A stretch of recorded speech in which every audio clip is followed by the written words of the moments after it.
My name's Lindsay Keeley. I'm the Patient Safety and Quality Lead for AFPP, and I've been with the organisation for 4 years now and a registered nurse for over 38 years, working in perioperative practice. Now, infection control in theatres is a massive topic, as we know, and it's a high-risk area. What's important is 1 in 20 patients will contract a surgical site infection. And what we do within perioperative practice is try and reduce it and reduce the risk as reasonably possible as we can. But obviously we're up against lots of various different things that may affect both pre-surgery, during surgery and after surgery. And I'm going to concentrate mainly on the intraoperative part of the surgery because it's such a big topic. There's also between 15 and 30% of patients within the NHS that contract a hospital-acquired infection. So these are the objectives of the session.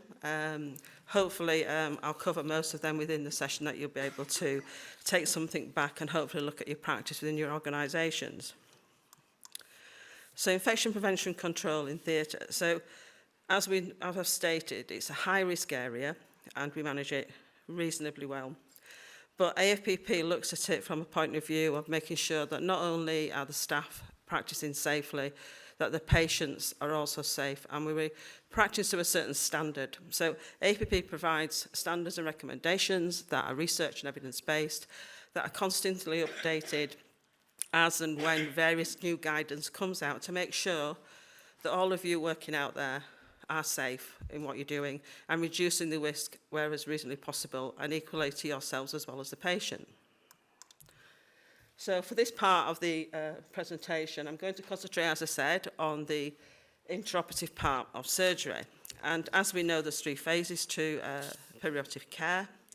I'm concentrating on the environment and theatre traffic. So what I've noticed over the years that I've been working in theatre is that this is getting increasingly worse. There's people coming in and out of doors all the time. Theatre etiquette has gone down. People are thinking about it and what they need to do in order to reduce the infection. So once you're in theatre, you should be in theatre, unless you're going out for equipment, some hydration, or to go to the toilet, or to get something that you need for the patient, you know, or to basically if there's an emergency. And often I think we've got rather complacent, and I don't think we're very good at making sure that all the new perioperative staff that are coming through are equally practising in a way that we want to reduce surgical site infection, and we know doors opening and out aren't good. Surgical hand antisepsis and gowning and gloving is another area. I've often watched people doing that incorrectly, and I go to various different places and do audits, and I think that's incorrect. You know, they're putting the hands behind the back, they're doing all sorts of things that they shouldn't be doing, but there's nobody policing it. And I have to point it out or say, you know, should you be doing that and what's the best practice to do? So if you look at our standards will provide guidance around that. And equally, other people in the theatre department can also help you support that in practice. Never feel afraid as a practitioner that you can't challenge somebody. It's how you do it. But as long as you've got rationale, evidence and research behind you, you can challenge. And it's working within your own policies within your organisation. So hand decontamination, say before you come into theatre, it's thinking about, have you been gardening at the weekend? What have you been doing? Your nails shouldn't be even have soil in it before you even get into the department, you know, but sometimes you might do something else, obviously, to remove that. And thinking about the other microorganisms that the patient might carry on their body, which is why we have these various different practices, whether they're having a bath or a shower prior to surgery, and things like hair removal, you know, and different techniques, aseptic techniques that people are performing and appropriate different ones. And I've often seen a lot of surgeons and people just splashing it all over. It's a bit, I don't know if anybody knows about the Brut advert, the aftershave many, many years ago, and it's just splash it all over. And you've got obviously pooling and everything else regarding that. So you've got to be careful about your practice and what you do. And it's just because you've been there 38 years doesn't mean to say you're doing it correct. Never feel that your practice needs to be checked or check it yourself. But this is why people need to be going and doing audits. So you need to be aware of that. And also wound closure is one aspect, which I'm not going to cover too much in this presentation. So the NHS have provided some standards with regards to cleaning within the organisation. And this is to help you to look at various different cleaning agents, disinfectants, what to do, what to use, in line with your infection control lead and link people within the hospital. This is all to support and make sure that you're using the correct products and in the right way. And they're actually saying that, you know, patients are going to be exposed and they are going to potentially at risk of getting infections. And equally, us as practitioners catching something or being infected by something if we're not practicing appropriately. So if you look on the link that I've shared there for you, that might help you if you've got any queries about it. And the other thing is thinking about not only that, but the education around that and what needs to be put into practice. So it's no good giving somebody some information and not then making sure they're following it. So it's about policies, it's about embedding it in practice, it's then going back and rechecking that, it's about auditing, it's about working with your governance team and all of these things working together, your infection control leads. So responsibilities of infection control leads, I'm sure if there's some of you out there will recognise some of them, but there's a lot more there that the infection control leads do. But one thing that's important is that you must have a link person or a lead within theatres that can support that. It's no good them being in a hospital miles away. There needs to be somebody that is there constantly observing practice, making sure that you're practicing safely and effectively, reducing risk where possible, and following policy. Often you will find when you go into organisations that they are practicing, but then when I check things, they're not following the policy, so they're in breach of the policy. And then when we look at our standards, they're then in breach of the standards. And nobody's been checking their policy and what they should be doing and their practice. And we know that everybody out there is extremely busy. We know the situation, we know what people are dealing with, but there's no justification for bad practice. There's no justification for not looking at your practice, because we're all accountable for what we do. And we're all there for one main reason, which is to make sure that patients don't contract a surgical site infection, at least during that phase of care. We can't always answer what happens afterwards, and sometimes things may happen. It might be induced by a patient, so we've got to make sure that these things are in place with regards to infection control. So these are the standards that APB provide. APB has been providing them for a long time. This is what a lot of organisations, both in the NHS and the private sector, put policies together around that. They can actually go in and just basically take the information out and put it straight into a policy. It is as easy as that. It's making sure that you've got risk assessments in place. You're looking at your standards, what you're actually doing, and aligning it with your local policies. It might even mean that your local policy needs reviewing and getting the appropriate people to look at that, which will be your infection control leads, and it'll also be your governance leads and people involved in that and putting a policy together. And it's not, I wouldn't be afraid either of challenging a policy. So if you're reviewing your policy and you're seeing different practice, it's about having that conversation with somebody, as long as you've got a rationale to understand what's wrong and what should be done, and even going and actually saying, look, this is what should be done, and that you may want to get involved in that or start the process. So infection control, so decontamination of equipment and the environment is a big area to cover. We're working it constantly, and I think equally we get quite blasé about our environment. We're so used to doing it, coming in and out and doing certain jobs, and everybody has their own job, but it's about working as a team within theatres, and we know that that's what makes it work better and making sure that everybody's safe. We all have a duty of care to protect not only ourselves but the patients that are coming within our environment, and making sure that the environment is clean as far as reasonably possible, so after each case. So hand hygiene, antisepsis is one thing, use of PPE. PPE, as we know from COVID, we had massive issues with that because it wasn't where it needed to be prior to COVID. So then when COVID came, everybody panicked and they were all doing different things. I often see, or I used to see, scrub rooms with about 5 boxes of masks: orange, purple, blue, white, anti-fog. And you get people coming in and they'll take the guard off one of the masks because they like the colour purple, but they don't understand what it means, why they're wearing that mask, what protection it has for them. And there's also respiratory protective masks as well. I've often noticed that when I've gone round recently in practice that these seem to be on the decline because of procurement cost and getting hold of them. So we haven't got to think because COVID is sort of dissipating a bit that we don't need to protect ourselves. So when we're at the table, you might need further protection or better protection than you have when you're circulating, depending on what you're doing with regards to PPE. So you need to make sure that's at a certain standard. and looking at and checking it and challenging it with your organisations. There should be a policy as well within your organisation. You need to make sure that's there, and that's something that you can challenge with when you've got a policy. So we've got to the point where we're looking at the periodic practitioners and how we prevent it. Now, I'm sure you can all equate with this. I've mentioned theatre etiquette, theatre traffic I've looked at. Environmental cleaning, that is something you should have a policy for. You will have an opening of your theatres, what you normally do. A lot of places will have checklists in their theatres, telling them what you need to check, what you need to clean, what you need to make sure is actually in the theatre when you're actually going in there, make sure it's stocked well, making sure it's cleaned after each point of patient care, depending on what you're doing in there. And then you're cleaning all the other equipment around what you're actually doing. Surgical hand antisepsis is another thing that you need to be looking at. And that's something we seem to have improved quite a lot over the last couple of years, I would say. Gowning procedures, the donning and doffing of gloves, and equal aseptic technique is another thing. So how many in this room, if you hold your hand up, have been round and checked or observed different practice in different places? A few of you, yeah. What I would suggest is, when you go back to your organisations, is just generally, whilst you're working, have a look at and observe practice. Just make a mental note of what you're seeing. And then go back and check your policies and look at the evidence and the guidance that says what you should and shouldn't be doing. Intraoperative skin preparation and technique. So in order to do that, you need to be trained. So most of us who have been in theatres for 38 years think we've been trained. And then I had a shock when I did my surgical first assistant training back in 2000.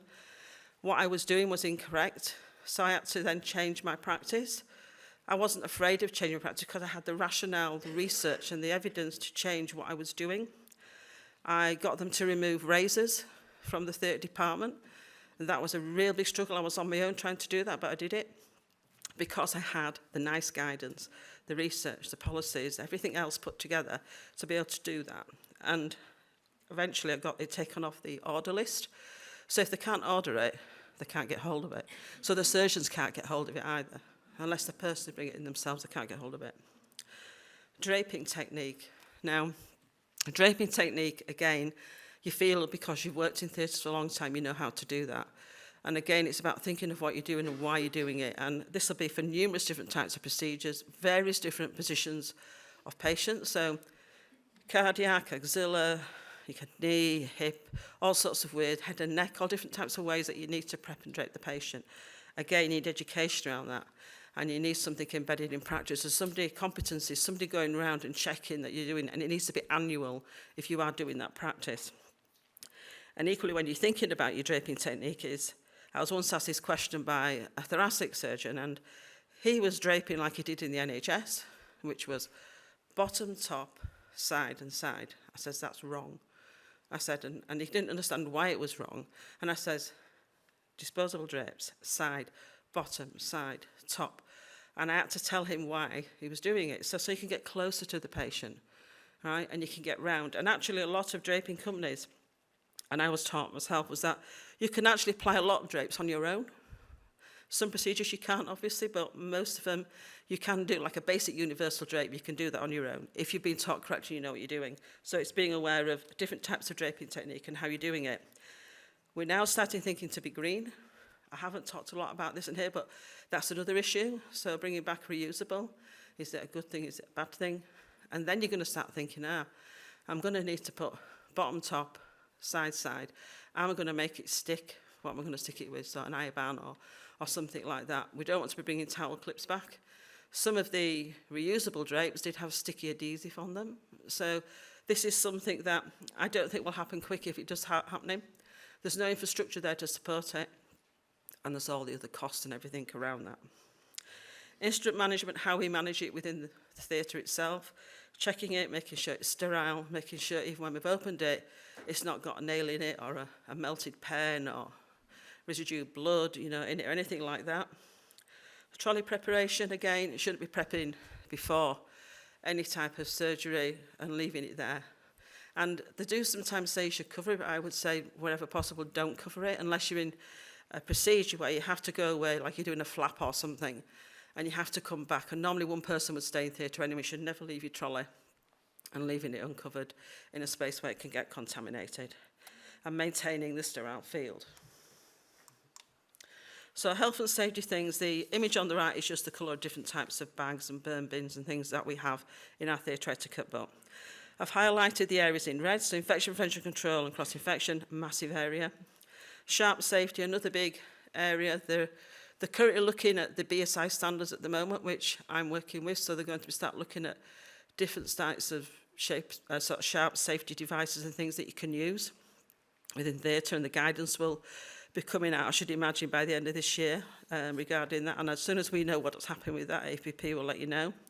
Risk assessment, equipment, PPE requirements. So making sure that you've got the correct PPE. So your employer has a duty of care to make sure that they provide you with the appropriate PPE to wear.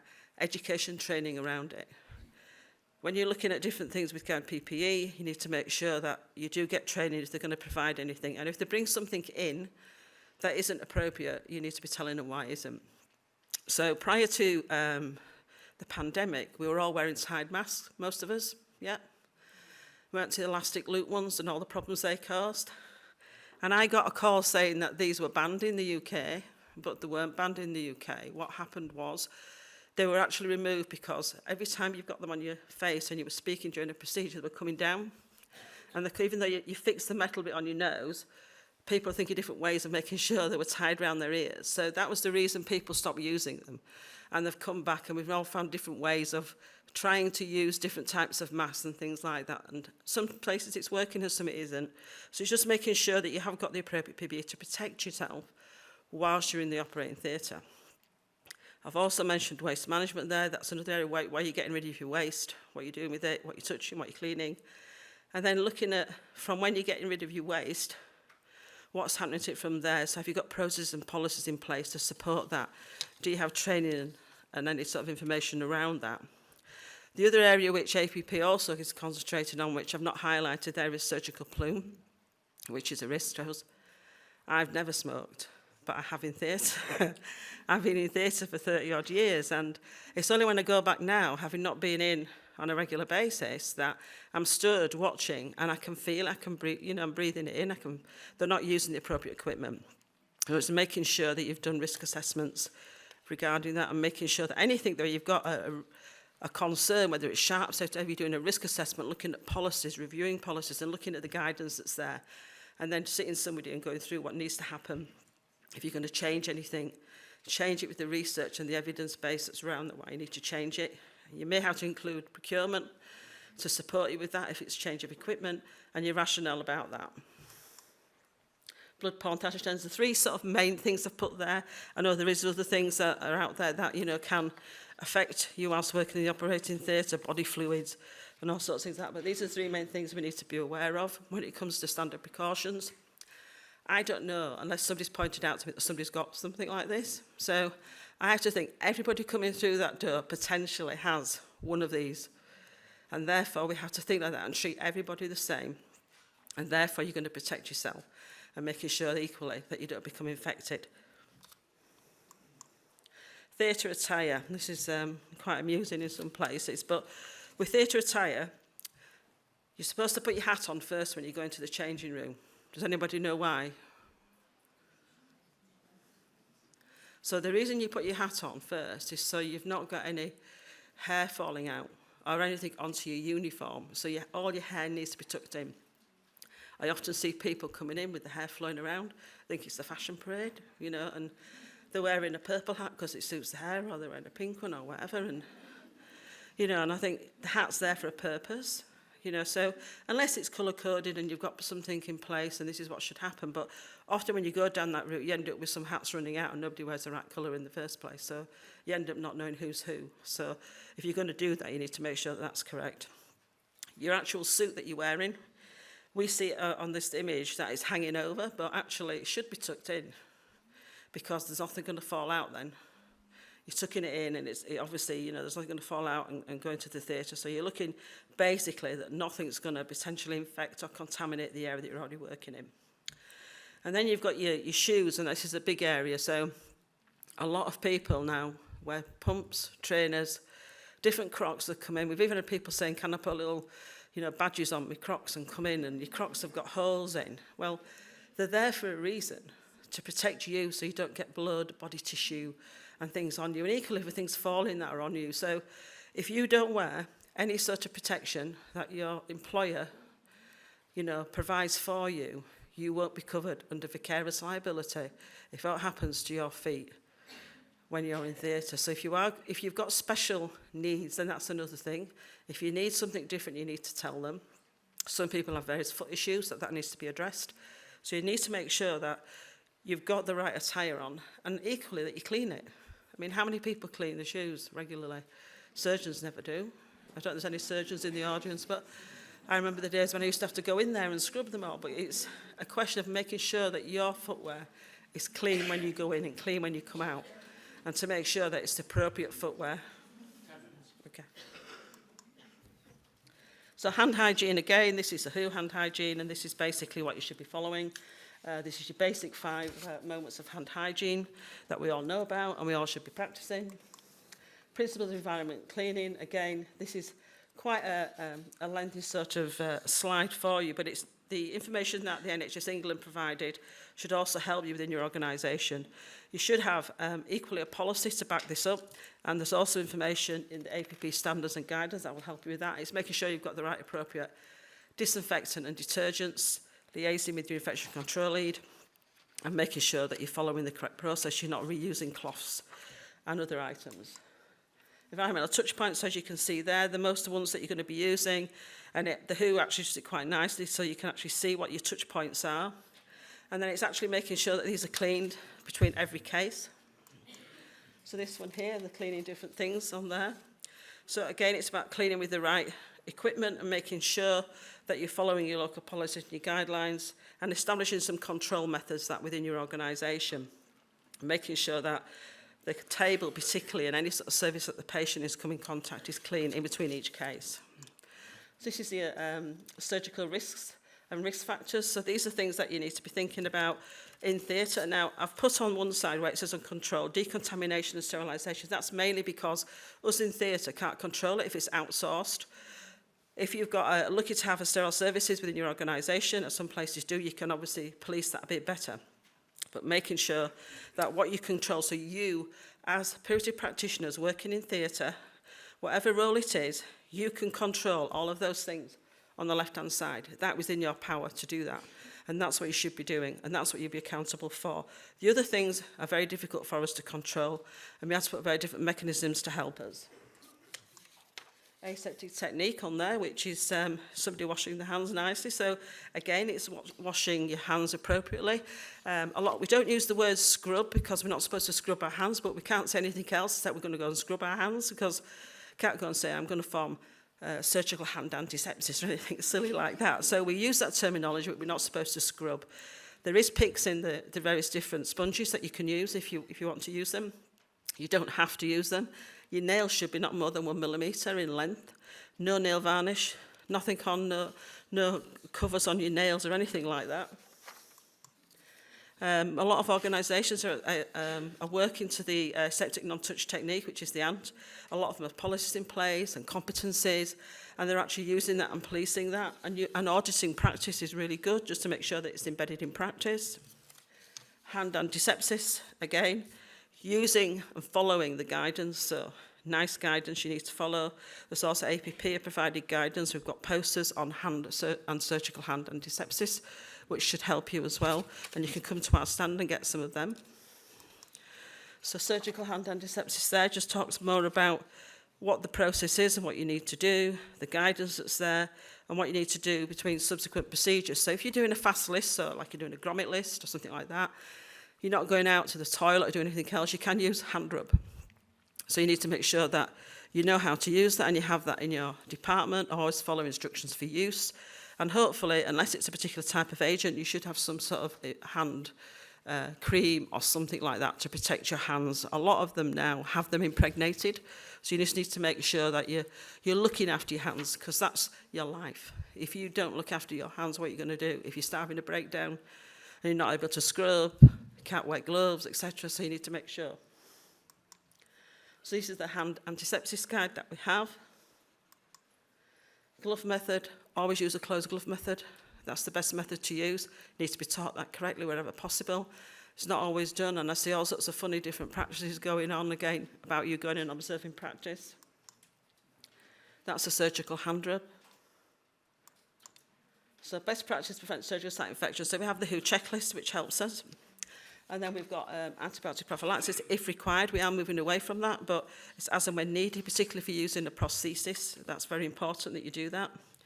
And then you're looking at do not remove hair. So hair should not be removed until a very point of surgery. Normally, the best time would be the anaesthetic room, but it's always done in the anaesthetic room. If it's done in theatre, you need the appropriate equipment to do that.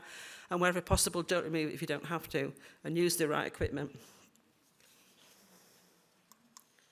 So asepsis, we need to know about transient flora, resident flora, what's acquired in contact, and how to actually remove that. So the resident flora is the normal flora, which is on the patient. Aseptic technique, again, theatre etiquette, what you're wearing, the whole process, the technique in the scrubbing. Everything that you're doing in theatre, every single process that you do is there to actually remove any potential risk of somebody getting a surgical site infection. Applying aseptic technique and making sure that how you're applying the actual surgical skin prep. So you've got various different skin preps that are on the market.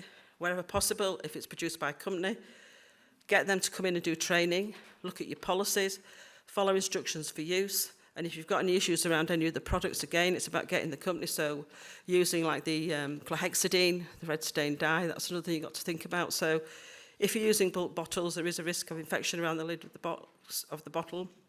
And equally pouring it into a gallipot. If you leave it on your trolley, it can overtly get put somewhere else that it doesn't need to be in the patient. It's been injected in a patient and somebody's lost their leg.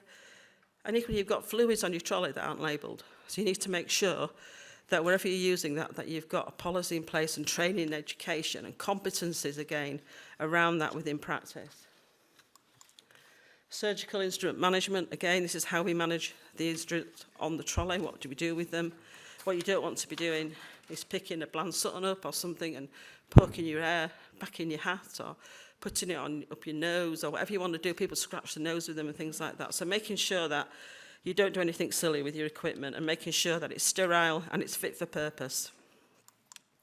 Principal draping, again, that will vary from place to place, procedure to procedure, technique, different types of technique. Surgical drapes and trolley covers. So various shapes, sizes, different colours, different companies, all used for different types of procedures. Need to make sure that they're fit for purpose, the CE marked, etc. So if you're going to use surgical drapes, you need to make sure that they're doing what you expected them to do, i.e. to stop any infection to the patient. They're actually creating a barrier. So you've got an asepsis area where you can actually do an incision site and making sure that they meet various standards, and you've got training and education around that. And always make sure that you've got 2 trolley covers on your trolley. You shouldn't have one. So when you're getting your packs from your companies, the actual cover that it's in is not sufficient. You need to have another cover on that as well. And the same if you get kit from sterile services, you need to make sure you've got an extra cover to protect your sterile area. The other thing you need to think about is various different draping methods. So trying to drape a microscope when you've never done it before is a feat task, and various people find it difficult, but it's understanding how to drape so you're not contaminating yourself. And now we've got robotics as well. So it's draping them as well and making sure you're not contaminating anything. And the other thing is looking at your ultrasound. So I worked doing a lot of liver surgery, and we never had an ultrasound cover that fitted properly. We had to use a camera drape on it. Then we had to think, how are we going to make sure the gel stays at the end, because we're using it for an open incision, so I put elastic bands on it. Elastic bands, you think about, can ping off into the abdomen. So, and that has happened, so making sure that doesn't happen, or you've got a process in place to do with that. If you use steri drapes or something like that, again, they can be lost in the patient. So you need to make sure you know where things are, or have something in place that you know is safe and it's accounted for. Surgical skin antiseptic, so making sure when you do the surgical skin prep that you're leaving enough space for it to dry. Okay, no good putting drapes on if it's not dried. I'm not using too much as well, making sure you're using the right surgical skin prep, and also reducing the patient's flora as well to reduce any particular contamination from there. Principles of draping, again, as I was talking about earlier, it's about different types of drapes. People using IBAN, And actually, when they're actually using it on a patient, to making sure that you're actually putting them on properly and making sure that they stick as well. And then this is a good one. So the green bit is the sterile bit, as you can see. So how many times do you see people putting their hands below the waist, above the axilla, doing this, surgeons doing this, all these type of things shouldn't be done, because as soon as you've done that, you've contaminated everything. And making sure people don't pass behind you. And equally, the one on the table where you can see the green, nothing should be below that because it's contaminated. So as soon as something falls past that table level, you need to get rid of it. So you need to make sure these practices are in line with any local guidance or policies. And go around and just observe practice and see what you're seeing and what people are doing to making sure that you're maintaining a sterile field. So this is about your sterile field, making sure that your instruments aren't going anywhere they don't need to be, making sure that you've laid them correctly so they can't get contaminated anyway. I have seen people go around the dirty side of the trolley.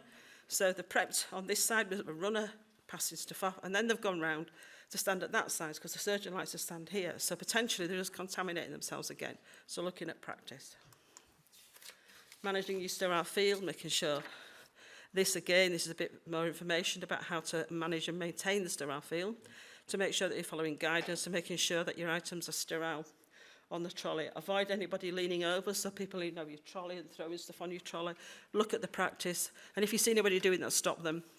Don't feel afraid to say if something's contaminated and you're going to have to start again and remove it. These are contributing factors to surgical site infections. I've actually highlighted the ones in red, so because I was talking about intraoperative skin preparation, you've got incorrect surgical technique and non-adherence to sterile techniques as well. So these are big things that you can control within your practice that you do something about to reduce surgical site infection. This is unacceptable practice. Tying your own gown behind, folding your arms, which I've just said, raising them with your shoulder, all these different things that I continue to see even now. Obviously, I see good practice as well, and there's probably more good practice than there is bad, to be honest, but it's about you looking at that and making sure that practice is where it needs to be within your organisations, and you have the ability to do that, to go back and look at that, and if it needs to be changed, look at your policies and your guidance, and speak to your infection control leads as well. Recommendations for local policy. So this is what you need to look at. Managing the considerations, standard precautions. Look at what you're currently doing now, review it. Hand hygiene, hand antisepsis. PPE is a big thing that you need to check. Sharps, accidental exposure. And a lot of people don't wear visors, so your glasses aren't enough. So if you've ever had your glasses and not had a visor, have you ever taken your glasses off and seen how much muck is on your lenses? That would be going into your cornea and on your eyes and into the mucous membranes of your eye. So you need to make sure that you wear the appropriate visor and make sure that you've got the protection there. And if it isn't there, you need to speak to your managers, infection control leads, spillage of blood and body fluids, and again, waste disposal. So in summary, what I need you to do is think about all of these things. Think about all the particular ones that I've mentioned that are big issues with regards to surgical site infection. Go back within your organisations, look at current practice. Also, get engagement from your patients. That is really important. A lot of patients know a lot more than they used to do. Educate them. Educate anybody that's coming in your environment, including all the students that are coming through, any visitors. Reduce the visitors where possible. So I know it's difficult because we're in teaching hospitals particularly. You've got a trainee with the anaesthetist, a trainee with the surgeon, you've got ODP students, nurse students, auxiliaries, healthcare assistants. You need to make sure that you are trying to reduce wherever possible. So if you can move the student into another theatre and reduce another person and they can watch something else, that's what you need to do. I've looked some places where they've got 10, 16 people in theatre and there's no need for it because you may have x-ray coming in as well. You know, you may have other people coming with equipment as well, so you need to make sure that you're reducing the numbers and reducing the people that are coming in and out of doors and closing and opening doors. So make sure everything's brought into theatre wherever possible before you start the procedure to make sure that reduces that. And also, again, to audit practice, big thing. Audit practice, annual audits where possible. You need to have competence in place, and don't be afraid of putting these in place if you haven't got them. And champion somebody to take on, say, you know, your aseptic technique within your organisation.